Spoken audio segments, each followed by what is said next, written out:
खैर, हमारे वैश्विक चर्च परिवार से ऑनलाइन जुड़ने के लिए फिर से धन्यवाद। मैं आपका फिर से स्वागत करता हूं और सिर्फ आपको आशीर्वाद देता हूं। मैं आप पर आशीर्वाद बोलता हूं और यीशु के नाम पर आप पर बढ़ता हूं। तथास्तु। ठीक है, मैं यीशु के साथ अपने शिक्षण अंतरंगता को जारी रख रहा हूं, अर्थात, और जैसे ही हम क्रिसमस के इस सप्ताह के लिए तैयार होते हैं, इस सप्ताह अपने दिलों को खुद को याद दिलाने के लिए तैयार करते हैं, वे सभी अनमोल उपहार जो हमारे पास यीशु के जन्म में हैं, जीवन बदलने वाला उपहार, दुनिया बदलने वाला उपहार जो हमारे पास यीशु के जन्म में है। हमें यीशु के साथ एक संबंध का अनुभव होता है जो इतना गहरा और इतना वास्तविक है। और मैं आज इस शिक्षण की शुरुआत एक प्रश्न के साथ करता हूं। क्या आपने कभी किसी को तेल में उबालते और जीवित रहने के बारे में सुना है? कोई भी? मुझे पता है कि यह पूछने के लिए एक अजीब सवाल लगता है ना? लेकिन क्या आपने कभी किसी के बारे में सुना है जो तेल में उबल रहा हो और बच गया हो? खैर, वर्ष 95 ईस्वी में यूहन्ना प्रेरित को एशिया की समर्थक परिषदों द्वारा पकड़ लिया गया और रोम भेज दिया गया, जहां उसे चमत्कारिक रूप से मृत्यु से बचा लिया गया, जब उसे उबलते तेल की कड़ाही में फेंक दिया गया। यह एक परम चमत्कार है। यह फॉक्स की बुक ऑफ शहीदों में दर्ज है। यह इतिहास में दर्ज है। और इस परीक्षण के कारण अत्याचारी डोमिनिटियन सेंट जॉन पटमोस द्वीप के प्रेरित को गायब कर दिया, यह सोचकर कि वह जॉन को हमेशा के लिए चुप कर देगा, यह सोचकर कि वह जॉन को सुसमाचार साझा करने या यीशु के बारे में कुछ भी साझा करने से चुप करा देगा। और फिर भी इस सेवानिवृत्ति में पतमोस, यूहन्ना के इस द्वीप पर, प्रेरित को उन स्वर्गीय दर्शनों के साथ परमेश्वर द्वारा अनुग्रहित किया गया था, जिन्हें उसने प्रकाशित वाक्य की पुस्तक में दर्ज किया था। वे वर्ष 96 ईस्वी में एक रविवार को उनके सामने प्रकट हुए थे। जॉन के दिल को इतना उदार क्या बना सकता है कि वह खुद को बलिदान कर दे और खुद को उस तरह बलिदान करने के लिए तैयार हो जाए? क्या बात यूहन्ना के हृदय को इतना उदार बना सकती है? उसे मारे बिना तेल से उबलने को सहने की शक्ति क्या दे सकती है? उसे अपने जीवन के ऐसे भयानक अंत को सहने के लिए क्या सशक्त कर सकता है? क्या हो सकता है? क्या उसे उस तरह की यातना और सजा सहने के लिए सक्षम कर सकता है? ठीक है, मेरा मानना है कि केवल एक चीज जो किसी व्यक्ति को जलते हुए तेल को सह सकती है, वो है जलता हुआ प्रेम, वो है जलते हुए तेल से बड़ा। मैं जिस ज्वलंत प्रेम की बात करता हूं वो प्रेम है जो यूहन्ना जानता था कि यीशु उसके लिए था। मैं जिस ज्वलंत प्रेम के बारे में बात कर रहा हूं वो प्रेम है जो यूहन्ना को यीशु के प्रति यीशु के प्रेम के कारण था। और वो जलता हुआ प्रेम वही है जो मैं चाहता हूं कि आप आज अनुभव करें। यीशु के लिए वह ज्वलंत जुनून आज वो आपके साथ साझा करना चाहता है। और मुझे विश्वास है कि वो चाहता है कि आप इसका अनुभव करें। इसलिए अपने आप को अयोग्य न समझें। जैसा कि मैंने कहा पिछले हफ्ते, यीशु के साथ घनिष्ठता के लिए खुद को अयोग्य न ठहराएं, क्योंकि आपके जीवन में व्यसन है, आपके जीवन में पाप हैं। आप कठिन समय से गुजर रहे हैं। आप भगवान की उपस्थिति को महसूस नहीं करते हैं। इनमें से कोई भी आपको यीशु के साथ इस अंतरंगता के लिए अयोग्य नहीं ठहराता है। जिस अंतरंगता के बारे में हम बात कर रहे हैं वो झुक रही है ना? जैसे जॉन ने हमें झुकना और दिल की धड़कन सुनना सिखाया। यीशु के दिल की धड़कन क्या है? अंदर झुकना। और फिर यह पूछने का साहस कि जो पहले कभी नहीं पूछा गया है वो यीशु के साथ घनिष्ठता है, और फिर एक उत्तर की अपेक्षा करना और यीशु के साथ घनिष्ठता प्राप्त करने की अपेक्षा करना है, जो जॉन हमारे लिए जॉन अध्याय 13 पद 23 में प्रदर्शित करता है। जैसा कि हम चले गए हैं इस पद के ऊपर, कई बार यीशु की छाती पर झुक गया था। उनके शिष्यों में से एक जिसे यीशु ने यीशु की छाती पर झुककर प्यार किया था, यीशु के दिल की धड़कन में झुक रहा है। उसके दिल की धड़कन किस लिए है? झुकना पूछना और पूछने का साहस करना है जो आप पहले कभी पूछने के लिए पर्याप्त साहसी नहीं थे, और झुकना एक उत्तर की अपेक्षा करना और उसे प्राप्त करने की अपेक्षा करना है जो हमारे पास एक अनमोल उद्धारकर्ता है। और मुझे कहना होगा कि यीशु के साथ यह घनिष्ठ प्रेम, यीशु के साथ यह घनिष्ठता, आप जो कुछ भी कर रहे हैं उससे कहीं अधिक महान है। आप जानते हैं, यीशु के साथ घनिष्ठता के 4 आयाम हैं जिन पर हमने पिछले सप्ताह विचार किया, और मैं उन्हें आपको फिर से वास्तविक रूप से शीघ्र दूंगा, और फिर इस पर और आगे बढ़ूंगा। लेकिन यीशु के साथ घनिष्ठता के 4 आयाम दूसरों के साथ आपके संबंधों में भी फैलेंगे। और यह आपके सही मायने में सफल संबंध बनाएगा, चाहे वह आपके जीवनसाथी के साथ हो, आपके बच्चों के साथ, आपके माता पिता के साथ, काम पर लोगों के साथ, उन लोगों के साथ बैठने के लिए जिनके साथ आप व्यापार करने की कोशिश कर रहे हैं। यदि आप बिक्री में हैं या आप किसी भी प्रकार के व्यवसाय के मालिक हैं, और पहले यीशु के साथ अंतरंगता के इन 4 आयामों को याद रखें, तो भावनात्मक अंतरंगता है, अस्वीकृति के डर के बिना खुलकर और खुले तौर पर साझा करने की स्वतंत्रता है। यही भावनात्मक अंतरंगता है, स्पष्टवादी होने में सक्षम होना, प्रामाणिक होने में सक्षम होना, अपने दर्द के साथ ईमानदार होने में सक्षम होना और जो आप सामना कर रहे हैं उसके साथ ईमानदार होना और अस्वीकृति के डर के बिना। यही हमें यीशु के साथ मिलता है। अस्वीकृति के डर के बिना हम उसे कुछ भी बता सकते हैं, वह भावनात्मक अंतरंगता है। दूसरे, बौद्धिक अंतरंगता है, हम जो कुछ भी सोचना चाहते हैं उसे सोचने की स्वतंत्रता है। व्यक्तिगत विचारों को रखने की स्वतंत्रता, ईश्वर द्वारा निंदा किए बिना नकारात्मक विचारों को सोचने में सक्षम होने की स्वतंत्रता, यह महसूस करके कि हमारे पास सोचने की स्वतंत्रता है, भले ही कभी कभी हमारे विचार गलत हों, हमें उन बातों के बारे में सोचने और यीशु के साथ बात करने में सक्षम होने की स्वतंत्रता है, कि वो हमें उन चीज़ों के माध्यम से चला सकता है। वो बौद्धिक अंतरंगता उन विचारों को सोचने का अधिकार रखने की क्षमता है जो आप ईश्वर के साथ अपने रिश्ते से अयोग्य ठहराए बिना सोचते हैं। ये एक खूबसूरत चीज़ है।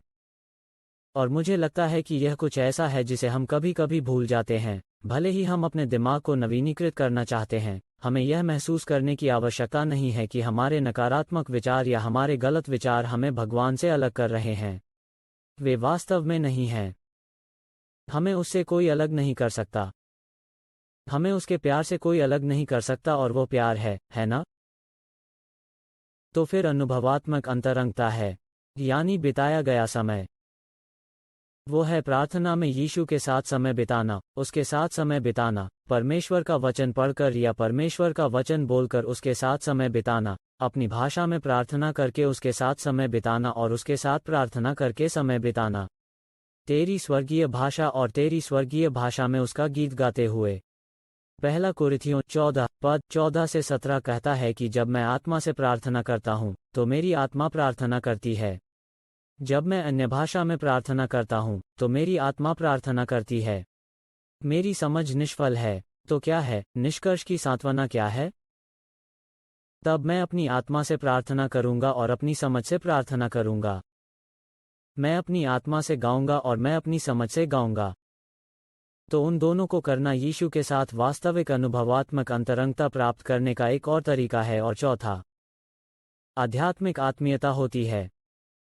आध्यात्मिक अंतरंगता बढ़ने की स्वतंत्रता, नीचे गिरने और वापस उठने की स्वतंत्रता, ईश्वर को खुद को आपसे दूर रखे बिना विकसित होने में सक्षम होने की स्वतंत्रता, वह आध्यात्मिक अंतरंगता जहां आपकी खामियों में कोई निर्णय नहीं है, आपके विकास में कोई निर्णय नहीं है, आपकी गलतियों में कोई निर्णय नहीं है, केवल करुणा और दया और धैर्य है।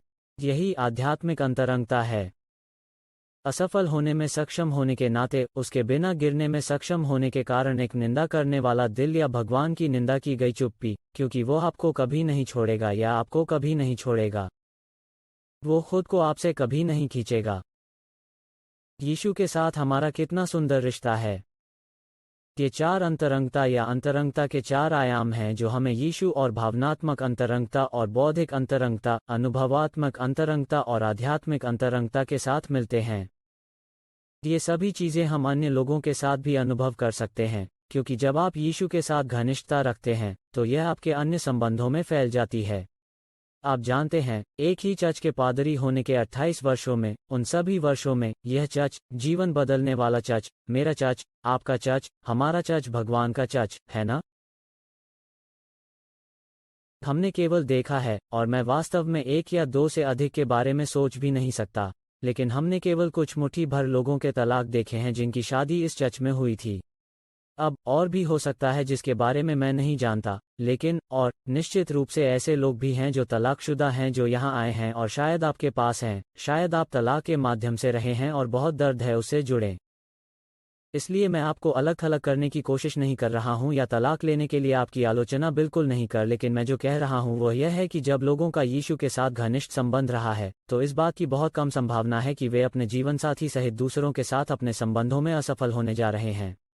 हाँ, शुष्क काल रहेगा। हाँ, असफलता होगी। हाँ, गलतियाँ होंगी। हाँ, कमियाँ होंगी। हाँ, दिल का दर्द रहेगा। हाँ, दर्द होगा। हाँ, वहाँ क्रोध और तर्क और नर्क का नर्क होना और रिश्ते में वापस आना होगा। लेकिन जब आप यीशु के साथ घनिष्ठता रखते हैं, तो यह अमृत है, यह वो दवा है जो वास्तव में दूसरों के साथ आपके संबंधों को ठीक करती है। यदि आप इसकी अनुमति देंगे। जब आप इसके बारे में सोचते हैं तो यह बहुत शक्तिशाली होता है, क्योंकि भगवान के साथ घनिष्ठता के बिना, हम दूसरे व्यक्ति पर बहुत अधिक तनाव और बहुत अधिक अपेक्षा रखते हैं, जिससे हम खुश होते हैं। दूसरा व्यक्ति हमारे जीवन के छिद्रों को पूरा करता है, लेकिन यीशु के साथ घनिष्ठता उन छिद्रों को भर देती है। और यह दूसरे व्यक्ति के दबाव को दूर कर देता है कि वो आपके लिए उतना ही अधिक हो जितना परमेश्वर ने उन्हें बनाया है। इसे एक टेबल जैसी टेबल से तुलना करना केवल इस पर इतना भार झेल सकता है कि इसे किस चीज़ के लिए डिज़ाइन किया गया है। और अगर आप उस पर बहुत अधिक भार डालते हैं, तो यह तनाव पैदा करेगा और यह उसी तरह टूट जाएगा जैसे शादी या कोई रिश्ता कुछ चीज़ों को संभालने के लिए बनाया जाता है। इसका मतलब यह नहीं है कि आप अपने सारे नाटक, अपनी सारी नकारात्मकता, अपनी सारी खामियों और सभी चीज़ों का भार वहन करने में सक्षम हो, जो आप किसी से अपने लिए करने की उम्मीद कर रहे हैं। यदि आप किसी और के साथ अपने रिश्ते पर इतना भार डालते हैं, तो यह टूट जाएगा। यह आपको निराश करेगा। यह दुख देगा, क्योंकि परमेश्वर ने हमारे लिए हमारी उच्चतम और गहरी ज़रूरतों को पूरा करने का इरादा किया है, जो केवल उसके और उसके द्वारा ही पूरा किया जा सकता है। और फिर अन्य चीज़ें जो अन्य लोग कर सकते हैं, हमारे जीवन में वे अन्य ज़रूरतें कम तनावपूर्ण हैं। और वे कम हैं, उन पर अपेक्षा भी कम है। ईश्वर से अपेक्षा अधिक और लोगों से कम। परमेश्वर से हमें जो क्षमा और मेल मिलाप मिलता है, वह वास्तव में इतना वास्तविक है। जब आपके पास यीशु के साथ यह घनिष्ठता होती है, तो यह दूसरों के साथ हमारे संबंधों में फैल जाती है। तो यह गुप्त आत्मीयता, यह स्थान जो हमारी आग जलाता है, वहाँ द्वारों का एक पुराना गीत था। याद रखें, come on baby light my fire. और मुझे विश्वास है कि यीशु आपकी आग जलाना चाहते हैं। और यह हमें जलता है। मैं एक सफ़ेद गर्म उत्साह के बारे में बात कर रहा हूँ, यीशु के लिए यह जुनून। जब आप उसे देखते हैं कि वो वास्तव में कौन है, जब आप उसे अपनी आत्मा के प्रेमी के लिए देखते हैं, तो वह है। जब आप उसे अपने सबसे अच्छे दोस्त के रूप में देखते हैं, तो आप कभी भी हो सकते हैं। जब आप उसे किसी ऐसे व्यक्ति के रूप में जो आपको अंतरंगता के लिए आमंत्रित करता है और दरवाजे पर खड़ा होता है और दस्तक देता है और आपको दरवाजा खोलने के लिए आमंत्रित करता है, तो वह आपके घर आना चाहता है और आपके साथ भोजन करना चाहता है और आपके साथ रहना चाहता है। जब आप उसे इस तरह देखते हैं, तो यह उसके लिए यह सफ़ेद गर्म उग्र जुनून और प्यार पैदा करेगा, क्योंकि वो आपके लिए उस तरह का उग्र जुनून है। तुम्हें पता है, जब आप इसके बारे में सोचते हैं, तो यीशु आया, यह आग जलाने के लिए कहता है। लूका अध्याय 12 पद 49, उसने कहा, मैं इस पृथ्वी पर आग भेजने आया हूँ और मैं कैसे चाहता हूँ कि यह पहले से ही जल जाए। यीशु के साथ इस घनिष्ठता के बारे में यह दूसरी बात है। यह ऐसा है, अगर यह एक ज्वलंत रिश्ते की तरह है, मेरा मतलब है, एक भावुक प्रेमपूर्ण आग, क्रोध की आग नहीं, बल्कि इच्छा की एक भावुक प्रेमपूर्ण आग। फिर अगर यह आग है, तो हमें उस पर प्रज्वलित करना होगा। हमें यीशु के साथ समय बिताकर इसे जलते रहना है। जैसे मैंने कहा, बस उसे धन्यवाद देना, उसके साथ समय बिताना, प्रार्थना करना, उसके साथ समय बिताना, उसका वचन बोलना, प्रार्थना करना, उसके साथ समय बिताना, बस उसे सुनना या उससे बात करना या परमेश्वर के वचन में या चर्च में उसके साथ समय बिताने और उस अंतरंगता को विकसित करने के ये सभी तरीके हैं। यीशु हमारे दिलों में इस आग को जलाने के लिए आए थे, जिसके द्वारा वो हमें अपने ही ज्वलंत जुनून और इच्छाओं से जलाना चाहते थे। परमेश्वर का वचन आग है। बाइबल यिर्मयाह अध्याय 23 पद 29 में कहती है, उसका वचन जो उसने कहा वो आग के समान मेरा वचन नहीं है, और उस हथौड़े की तरह जो चट्टान को टुकड़े टुकड़े कर देता है। यह उस प्रकार का ज्वलंत संबंध है जिसके लिए परमेश्वर हमें आमंत्रित करता है। यह यीशु के साथ घनिष्ठता है। भगवान की उपस्थिति ही एक आग है। यह इब्रानियों अध्याय 12 पद 29 में कहता है कि परमेश्वर भस्म करने वाली आग है। वो भस्म करने वाली आग है, लेकिन वो हमें भस्म नहीं कर रहा है। वो गलत सोच का उपभोग कर रहा है। वो उन चीज़ों का सेवन कर रहा है जो हमें खा रही हैं। वो उन रस्सियों को खा रहा है जिन्होंने हमें बंधन में बांधा है, या वो उन धातु सलाखों को खा रहा है जो हमें जेल में बंद कर रहे हैं। वो व्यसनों का सेवन कर रहा है। वो आपके डर का उपभोग कर रहा है। वो आपकी चिंताओं का उपभोग कर रहा है। आपकी चिंता का उपभोग कर रहा है। वो आपके अवसाद का सेवन कर रहा है। वो आपका कर्ज खा रहा है। वो आपकी सीमाओं का उपभोग कर रहा है। जो चीज़ें आपको जीवन के निचले स्तर तक ले जा रही हैं, वो उन चीज़ों का सेवन कर रहा है। इसका यही अर्थ है कि वो भस्म करने वाली आग है। और जब आप उसके साथ समय बिताते हैं, जैसा कि मैंने कहा, यह करना मुश्किल नहीं है। यह भगवान के साथ समय बिताने से उनकी कृपा अर्जित नहीं होती है। यह उससे कुछ नहीं कमाता है, लेकिन यह आप वर्चुअल टाइम में उसके आसपास हो जाते हैं। जैसे रियल टाइम में उसके साथ कुछ पल बिताएं। उससे बात करो। क्या होने जा रहा है? आप स्वतंत्रता और मुक्ति का अनुभव करने जा रहे हैं। और जिन चीज़ों ने तुम्हें थामे रखा है और तुम्हें नियंत्रित किया है, वे तुमसे भस्म होने जा रही हैं। यह उस चौथे मनुष्य के समान है जो आग में जल रहा था। शद्रक, मेशक और अबेदनगो आग के भट्ठे में थे, और वे रस्सियों से बंधे हुए थे, और वे उस धधकती भट्टी में मरने वाले थे। लेकिन चौथा आदमी आग में चला जाता है और ढीला हो जाता है। उन सब रस्सियों को जला दिया जाता है, लेकिन उनके सिर पर एक बाल भी नहीं गाया जाता है। उनके सिर का एक बाल भी नहीं जलता है। वो भगवान है, हमारी भस्म करने वाली आग, और वो हमारे जीवन में क्या करता है और क्या कर सकता है, अगर हम उसे जाने देते हैं। इसलिए मैं आपको आज कुछ खतरनाक करने के लिए प्रोत्साहित करूंगा। आज कुछ खतरनाक करने के लिए। यह क्या है? आज कुछ खतरनाक करें। भगवान के साथ अकेले हो जाओ। कुछ पल अकेले भगवान के साथ बिताओ जो प्यार है। और एक भस्म करने वाली आग, उसकी भस्म करने वाली आग आपके जीवन से सब कुछ तब तक जला देगी जब तक कि जो कुछ बचा है वो स्वयं प्रेम है। घोषे अध्याय 2 पद 14 में यह कहता है, इसलिए देखो मैं उसे लुभाऊंगा। भगवान चर्च के बारे में बात कर रहे हैं। भगवान आपके और मेरे बारे में बात कर रहे हैं। मैं उसे फुसलाकर जंगल में ले आऊंगा। वो हमें जंगल में नहीं ला रहा है, इसलिए हम जंगल में मरेंगे। वो कहता है, वो हमें उससे कोमलता से बातें करने के लिए थे जंगल में ले जाएगा। और यह कहता है, और उस दिन यहोवा की यही वाणी है, तुम मुझे मेरा पति कहोगे, और अब तुम मुझे सिर्फ मेरा भगवान नहीं कहोगे, लेकिन तुम मुझे मेरा पति कहोगी। वो पद 19 में कहता है, और मैं तुझसे सदा के लिए ब्याह करूंगा। मैं तुझसे धर्म से और न्याय से दृढ़ प्रेम से ब्याह करूंगा, और करुणा के साथ मैं तुझसे सच्चाई से ब्याह करूंगा। और तुम यहोवा को जानोगे। वो हमसे सगाई कर रहा है। वो हमें उलझा रहा है। वो अपने आप को विश्वासयोग्यता के साथ हमारे सामने गिरवी रख रहा है, जिसका अर्थ है कि वो आपके प्रति अपनी पूर्ण विश्वासयोग्यता की प्रतिज्ञा करता है। और परमेश्वर तुम्हारे प्रति विश्वासयोग्य नहीं क्योंकि तुम उसके प्रति विश्वासयोग्य हो। परमेश्वर आपके प्रति विश्वासयोग्य है क्योंकि वो विश्वासयोग्य है। परमेश्वर तुम्हारे लिए अच्छा नहीं है क्योंकि तुम उसके लिए अच्छे हो। भगवान आपके लिए अच्छा है क्योंकि वो अच्छा है। परमेश्वर आपके प्रति विश्वासयोग्य है क्योंकि वो विश्वासयोग्य है। अब उसके प्रति विश्वासयोग्य न रहना हमारे लिए भला है कि उस पर विश्वासघात न किया जाए, परंतु कोई भी सिद्ध नहीं।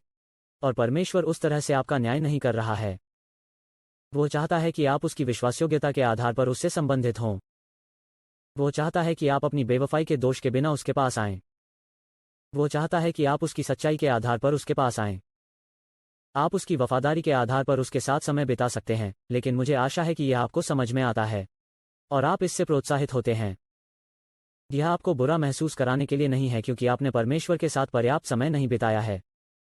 यह आपको प्रेरित करने के लिए है कि वह कितना सुंदर है और वह कितना आमंत्रित है कि वह आपके साथ समय बिताना चाहता, और भगवान के साथ समय बिताना कितना आसान है। बस उससे बात करके और उसे धन्यवाद देना और उसकी उपस्थिति के बारे में जागरूक होना, और आप, क्योंकि वह आपको कभी नहीं छोड़ेगा या आपको कभी नहीं छोड़ेगा। फिर हम उस स्थान पर आते हैं जो मैं तुझे सुलेमान के गीत के पहले अध्याय में दिखाना चाहता हूँ, कि वो मुझे अपने मुंह के चुंबन से चूम ले, क्योंकि तेरा प्यार शराब से बेहतर है। वो मुझे अपने मुंह के चुंबन से अपने प्रेम के लिए चूमने दे। आपका प्यार शराब से बेहतर है। आप जानते हैं, मुझे लगता है कि जब हम शास्त्र के इस खूबसूरत मार्ग को देखते हैं, तो हम देखते हैं कि वो हमें किस कर रहा है। वो कहता है, उसे मुझे चूमने दो। वो कहती है, उसे मुझे चूमने दो। दूसरे शब्दों में, वो आपको किस करने के लिए पूरी तरह से तैयार है। वो आक्रामक और मुखरता से और इच्छापूर्वक आपको चूमना चाहता है, लेकिन आपको उसे जाने देना चाहिए। यह कहता है, उसे जाने दो, आपको उसे अनुमति देनी होगी। वो आपका दरवाजा खटखटाने वाला नहीं है और अपने होंठ आप पर फेंकने वाला नहीं है। वो आपके निमंत्रण की प्रतीक्षा करेगा। कहता है, उसे मुझे चूमने दो। आपको उसे अपने मुंह के चुंबन से आपको चूमने देना है। और इसका मतलब उससे प्राप्त करना है। वो क्या सांस ले रहा है, भगवान क्या सांस लेते हैं जो यीशु सांस लेते हैं। शब्द। वो ऑक्सीजन सांस लेता है। वो उस शक्ति की सांस लेता है जो वो अपनी पूर्ण आत्मा से पैदा करता है और उसकी पूर्ण आत्मा और उसका संपूर्ण शरीर उसे प्राप्त करता है। वो अपने अभिषेक के साथ तुम्हें चूम रहा है। वो आपको अपने प्यार से चूम रहा है। जब मैं इन चुंबनों के बारे में सोचता हूँ, यीशु के चुंबन के बारे में सोचता हूँ, तो मैं सोचता हूँ कि कैसे हम किसी ऐसे व्यक्ति द्वारा चूमा नहीं जा रहे हैं जिससे हमें डरना चाहिए। हमें पूर्ण प्रेम और उन चुंबनों से चूमा जाता है जिन्हें हमें प्राप्त करना चाहिए। इससे हम यीशु के प्रेम का आनंद उठा सकेंगे। बेहतर। ये चुंबन सुलह का चुंबन है। सुलह का चुंबन। वो हमें चूमता है और कहता है, मैं तुझसे मेल मिलाप करता हूँ। मैं तुम्हारे और मेरे बीच की बाधा को दूर करता हूँ। मैं आपके खिलाफ ऋण का समाधान करता हूँ। जो पाप तुमने अपने विरुद्ध किए हैं, वो ऋण रद्द हो जाता है। मैंने बैलेंस शीट का मिलान कर लिया है। तुम न्याय के योग्य हो, परंतु मैं तुम पर दया कर रहा हूँ। तुम नर्क के पात्र थे, लेकिन मैं तुम्हें स्वर्ग दे रहा हूँ। मैंने तुमसे सुलह कर ली है। आपके अच्छे कामों के आधार पर, आपके बुरे कामों के आधार पर नहीं, बल्कि यीशु के खून के आधार पर, उन सभी बुरे कामों पर काबू पाने और आपको उनके साथ मिलाने पर आधारित है। यह आपको उसके साथ एक बना रहा है। यह उसके साथ एकता के बारे में है। जैसा कि हम देखेंगे, आगे स्वीकृति का चुंबन है। वो आपको यह दिखाने के लिए चूमता है कि आपको स्वीकार करता है। वो आपको अस्वीकार नहीं करता है। किसी को चूमना उन्हें स्वीकार करना है। किसी को चूमना उनकी सांसों को स्वीकार करना है, उनके चुंबन को स्वीकार करना है, जो उनमें है उसे स्वीकार करना है, उनकी ऑक्सीजन को स्वीकार करना है। स्वीकृति का चुंबन। उसने हमें हमारे कामों से नहीं, बल्कि अपनी कृपा से स्वीकार किया है। नंबर 3, कम्युनिकेशन का चुंबन। साम्य का यह चुंबन एक अनमोल चुंबन है। यह परमेश्वर का चुंबन है जो हर दिन आपके साथ समय बिताना चाहता है। वो आपके साथ रहना चाहता है, रोज रोज। हम जानते हैं कि वो हमसे प्यार करता है और वह चाहता है कि हम इस मिलनसार चुंबन का अनुभव करें और जानें कि हमें उसके चुंबन के बिना एक दिन भी नहीं जाना है। हमें उनके आलिंगन के बिना एक दिन भी नहीं जाना है। हमें उनके प्यार और हमारे लिए उनकी भावुक इच्छा के बिना एक दिन भी नहीं जाना है।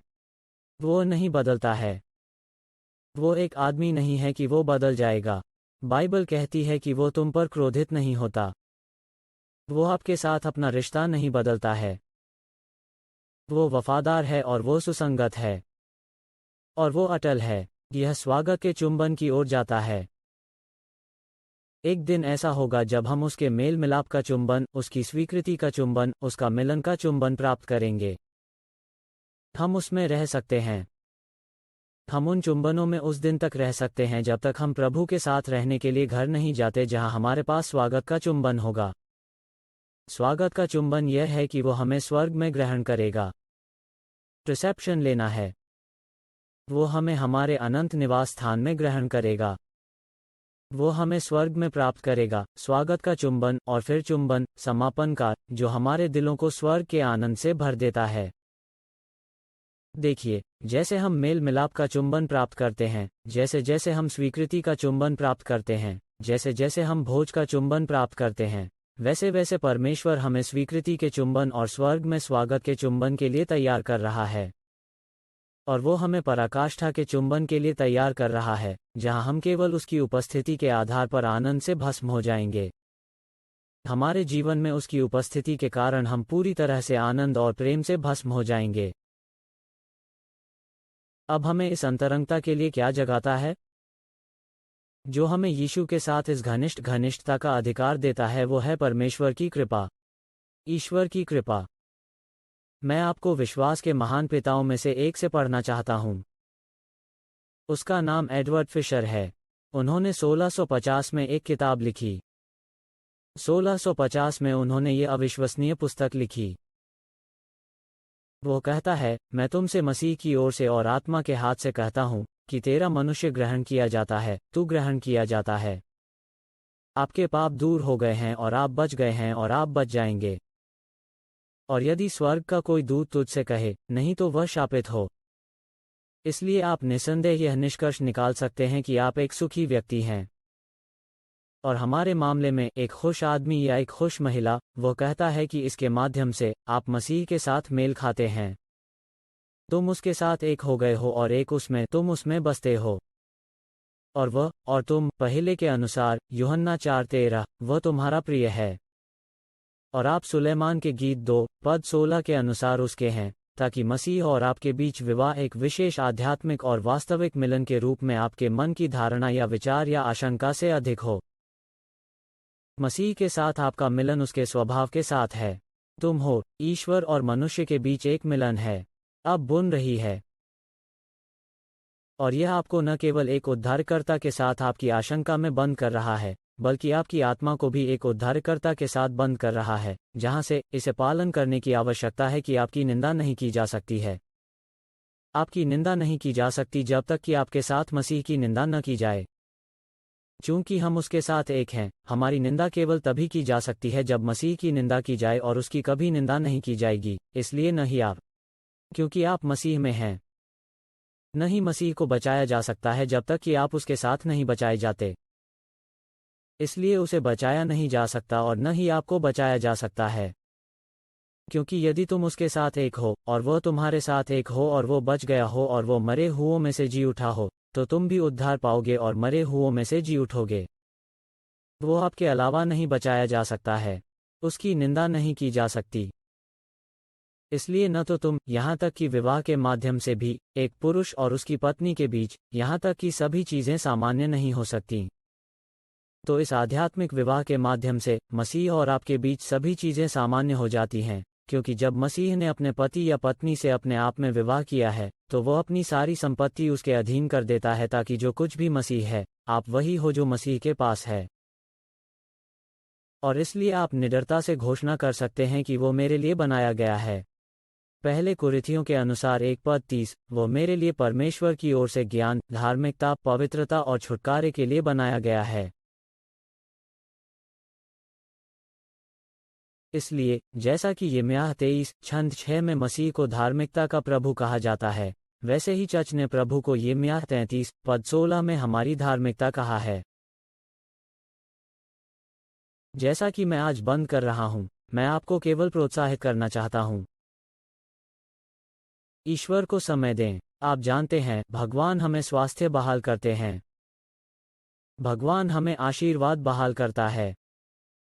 जब हम उस पर भरोसा करते हैं, तो परमेश्वर हमारे लिए परिवार को पुनर्स्थापित करता है। शत्रु ने हमसे जो चुराया है, वो उसे लौटा देता है, परंतु वो परमेश्वर भी है जो हमें समय देता है। और काश हम यह समझ पाते कि ईश्वर को समय देना जैसे ईश्वर के साथ कुछ समय बिताना आपको कभी कम नहीं छोड़ सकता है, यह आपको हमेशा इससे अधिक छोड़ देगा, और यह आपको हमेशा अधिक समय देगा। आप कह सकते हैं, ठीक है, अगर मैं, जितना अधिक समय मैंने भगवान के साथ बिताया, उतना ही मेरा समय सिकुड़ता है, लेकिन वास्तव में यह विपरीत है।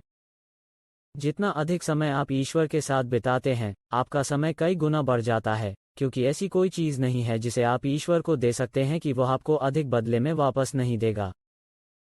छोटे लड़के ने 5 रोटियां और 2 मछलियां दी और हजारों को खिलाया।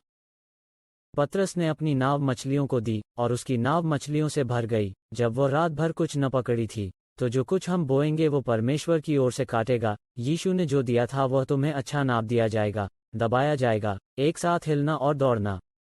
काश आप समय देख पाते। इस तरह से परमेश्वर के साथ बिताया गया कोई भी समय हमेशा आपके लिए कई गुना बढ़ जाएगा। अच्छा उपाय, दबाया हुआ, एक साथ हिलना और दौड़ना। जैसे हम जो कुछ भी देते हैं, चाहे वह पैसा हो, चाहे वह हमारे शब्द हों, चाहे वह हमारी प्रार्थना हो, वे सबसे ऊपर और उस सबसे ऊपर वापस आएंगे जो हम उससे पूछ सकते हैं, है ना? तो यह समय के साथ है।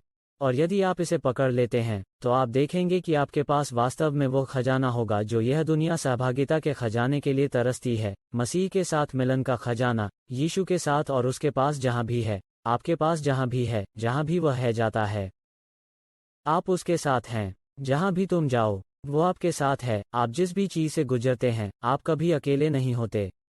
वो जिस भी दौर से गुजरता है, वो कभी अकेला नहीं होता। तुम उसके साथ एक हो, वो आपके साथ एक है, मैं उसके साथ एक हूँ, वो मेरे साथ एक है। तथास्तु। आप जानते हैं, जब हम यीशु के साथ कुछ समय बिताएंगे तो हम रूपांतरित हो जाएंगे। बाइबल महिमा से महिमा तक उसकी छवि में अधिक से अधिक कहती है। दूसरा कुरिन्थियों अध्याय 3, दूसरे कुरिन्थियों अध्याय 4 में बात करें, हम परिवर्तन का अनुभव करेंगे। उसके साथ समय बिताने से हम उसके साथ समय बिताने से प्रभावित अनुभव करेंगे। आप देखिए, जब आप यीशु के साथ समय बिताते हैं तो यह आपको चमकने का कारण बनेगा। यह आपको इस दुनिया द्वारा अनुग्रहित करने का कारण बनेगा। वे आप में कुछ ऐसा देखेंगे और देखेंगे जैसा उन्होंने शिष्यों में देखा। वे जानते थे कि वे अशिक्षित व्यक्ति हैं, लेकिन वे यीशु के साथ रहे थे। ये लोग चमत्कार के संकेत और चमत्कार उपचार, सफलता, अलौकिक उद्धार करने में सक्षम थे क्योंकि वे यीशु के साथ थे, उनकी शिक्षा के कारण नहीं, लेकिन वे यीशु के साथ थे। यीशु के साथ निकटता हमारे रिश्ते को बदल देती है। हमने सीखा है कि हम अपने साथ अपने रिश्ते को बदलते हैं। हम खुद को पसंद करने लगते हैं, यह दूसरों के साथ हमारे रिश्ते को बदल देता है। हम दूसरों के प्रति दयालु होने लगते हैं और यह पैसे के साथ हमारे रिश्ते को बदल देता है। हम पहले से कहीं अधिक उदार होने लगते हैं। जैसा कि हम आज बंद कर रहे हैं, मैं आपके लिए प्रार्थना करना चाहता हूँ।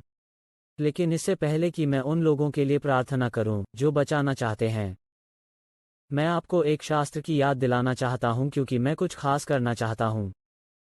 कुछ लोगों ने हमसे संपर्क किया। हमारे चर्च में कुछ मुट्ठी भर सदस्यों ने कहा कि हम एक महत्वपूर्ण राशि देना चाहते हैं। और उन मुट्ठी भर लोगों के बीच, उन्होंने साल के अंत तक $1,00,000 से थोड़ा अधिक देने का वादा किया, जो किसी को भी एक समान उपहार के रूप में और साथ ही एक मिलान उपहार के रूप में देना होगा। ताकि आपका $10 आज एक विशेष पेशकश में जो मैं आपको देने के लिए कहने जा रहा हूं, आज $20 के लायक है। आपका $50 का उपहार $100 हो जाता है। आपका $1,000 का उपहार $2,000 हो जाता है। और यह आश्चर्यजनक है कि ये लोग ऐसा करेंगे और वे हमारे बीच सदस्य हैं। वे हमारे जैसे ही हैं। वे हमारे आध्यात्मिक परिवार हैं। और वे हर उस व्यक्ति को प्रेरित करने, प्रोत्साहित करने की कोशिश कर रहे हैं जो कुछ करने के लिए उस राशि को नहीं दे सकता क्योंकि वे इसे $1,00,000 से अधिक तक गिरवी रखने जा रहे हैं।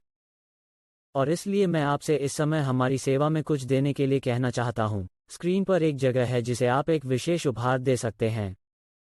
और अगर आप देने के लिए टेक्स्ट कर रहे हैं, तो आप इसे 77977 नंबर पर टेक्स्ट करके कर सकते हैं और LCIC टाइप कर सकते हैं। फिर LCIC के आगे आप जो राशि दे रहे हैं उसे टाइप करें और 2 अक्षर MG टाइप करें, जो मैचिंग गिफ्ट है। और यह सारा पैसा गरीबों, ज़रूरतमंदों और कम भाग्यशाली लोगों तक मिशन और पहुंच के लिए राहत और अवसर प्रदान करने की दिशा में जाएगा। तो आगे बढ़ें और अभी 77977 देने के लिए टेक्स्ट करें और LCIC/ या उसके आगे टाइप करें जो राशि आप देने जा रहे हैं, यदि वह 505,00 है, और फिर उस मिलीग्राम के बगल में जो उपहारों से मेल खाता है, तो इसे इस विशेष मिलान उपहार फंड के लिए चिन्हित किया जाएगा। और ऐसा करने के लिए मैं आपको अग्रिम धन्यवाद देता हूं। आप हमारे चर्च को भी कॉल कर सकते हैं। यदि आप इसे फ़ोन पर करना चाहते हैं, 6459100।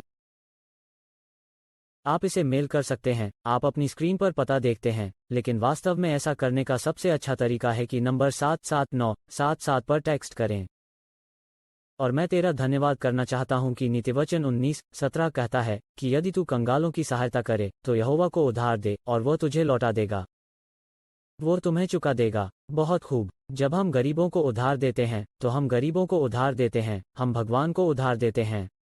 दरअसल हम गरीबों से चुकाने वाले नहीं हैं, बल्कि हम प्रभु से चुकाने वाले हैं।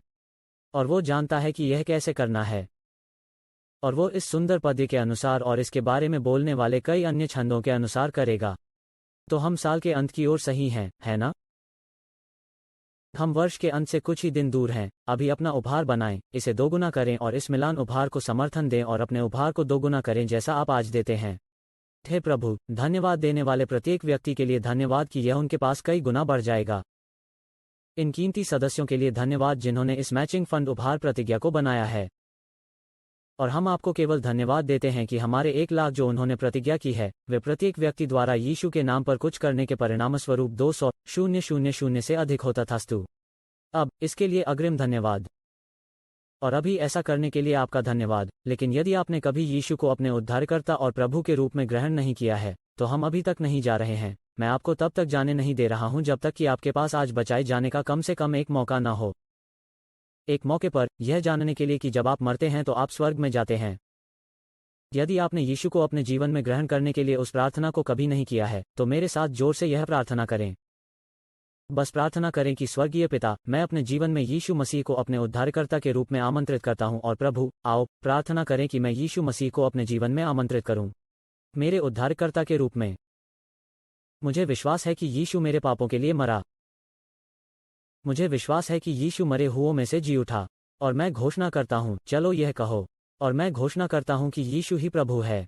अब यदि आपने वो प्रार्थना की, तो मेरे पास आपके लिए शुभ समाचार है। भगवान ने सुना। भगवान सुन रहा है। वो आपको स्वीकार करता है। आपको आपके कार्यों या आपकी पवित्रता के कारण स्वीकार नहीं किया जाता है। आपको यीशु के लहू के कारण स्वीकार किया जाता है। और तुम्हारे पास स्वर्ग में एक घर है, हमेशा और हमेशा के लिए। जब तुम इस पृथ्वी पर मरोगे, तो तुम सीधे स्वर्ग में जाओगे, क्योंकि शरीर से अनुपस्थित रहना प्रभु के साथ उपस्थित होना है। और वो वह जगह है जहां आप जा रहे हैं। अब बधाई हो, मेरी पुस्तक की एक प्रति प्राप्त करें। आप इसे दुनिया में कहीं भी डाउनलोड कर सकते हैं, बिल्कुल मुफ्त। एक नए जीवन की शक्ति। ये परमेश्वर के साथ चलने में आपकी यात्रा के अगले चरण हैं। आपको स्क्रीन पर एक जगह दिखनी चाहिए जहां आप जा सकते हैं, इसे फिर से डाउनलोड करने के लिए, बिल्कुल मुफ्त। और यह आपकी यात्रा का अगला चरण होगा, वास्तव में आपकी मदद करने और आपको प्रोत्साहित करने के लिए होगा। खैर, मुझे खुशी है कि हमें एक साथ जुड़ने का मौका मिला। हमारे पास कुछ सुंदर क्रिसमस की पूर्व संध्या और क्रिसमस का दिन है। क्रिसमस सेवाओं के एक दिन बाद, उनमें से कई ऑनलाइन हैं, लेकिन हम व्यक्तिगत रूप से चमत्कार सेवा में एक विशेष क्रिसमस सुबह करेंगे।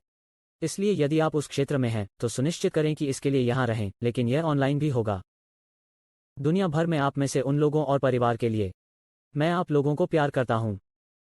और हमारी अगली सेवा में आपको देखने के लिए इंतजार नहीं कर सकता।